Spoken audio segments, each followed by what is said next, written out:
နှစ်တန်းနဲ့ချီပြီးတော့ပင်လယ်ထဲမှာရှိနေတဲ့စားကဘာဖြစ်လို့ခင်ဗျားတို့ကျွန်တော်တို့အိမ်ရောက်လာမှနှစ်အတွင်းတက်တန်းကုန်ရတာလဲဗျတကယ်တမ်းမှာစားဆိုတာကအတာဟင်းသီးဟင်းရွက်တို့လိုမျိုးပျက်စီးပုတ်တိုးသွားနိုင်တဲ့အစားအစာမျိုးမဟုတ်ပါဘူးဗျ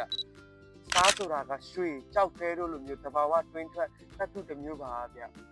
အသက်ရှိတဲ့အရာတွေပဲပုတ်တိုးပျက်စီးနိုင်တာဗျစားဆိုတာကအသက်ရှိမဟုတ်ပါဘူးဗျတဘာဝတွင်းထွက်တတ်ထုတစ်မျိုးပါဗျ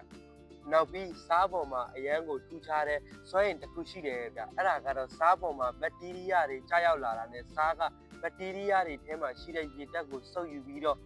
ဘက်တီးရီးယားတွေကိုမရှင်သန်နိုင်အောင်လုပ်လိုက်တာပေါ့ဗျာဒါကြောင့်စားပေါ်မှာဘယ်ဘက်တီးရီးယားပိုးမွှားမှမရှင်သန်နိုင်ပါဘူးဗျဒီအတွက်စားကလည်းဘယ်တော့မှမပျက်စီးမပုတ်တိုးသွားတော့ဘူးပေါ့ဗျာဒါဆိုမေးစရာရှိလာမယ်ဗျဘာကြောင့်စားဘူးတွေထဲမှာတက်တန်းကုံဆုံးရဲ့ရေးထားခဲ့တာလဲဗျဒီအတွက်ကတော့အကြောင်းရင်းနှစ်ချက်ရှိတယ်ဗျပထမတစ်ချက်ကတော့စားတွေထဲမှာထည့်ထားတဲ့အိုင်ယိုဒင်းဓာတ်ကအချိန်ကြာလာတာနဲ့အမျှအာနီးတင်လျော့သွားတဲ့အတွက်ကြောင့်ဗျဒုတိယတစ်ချက်ကတော့စားကိုထုတ်ပိုးထားတဲ့ပလတ်စတစ်အိတ်တွေမူးခွန်တွေကအချိန်ကြာလာတာနဲ့အမျှတက်တန်းကုန်ပျက်စီးသွားမှာဆိုတဲ့အတွက်ကြောင့်ဗျဥပဒေအရဒါကိုတက်တန်းကုန်ဆုံးရဲ့ရေးထားခိုင်းတာဗျတကယ်တမ်းမှာစားကတော့စားပါပဲဗျဘယ်တော့မှမပျက်စီးနိုင်ပါဘူးဗျဒါကြောင့်ခမားအိမ်မှာရှိတဲ့စားဘူးကတက်တန်းကုန်ဆုံးနေလဲစိုးရင်စရာမလိုပါဘူးဗျကဲဒီနေ့အတွက်တော့ဒီလောက်ပါပဲဗျနောက်မှထပ်တွေ့မယ်ဗျ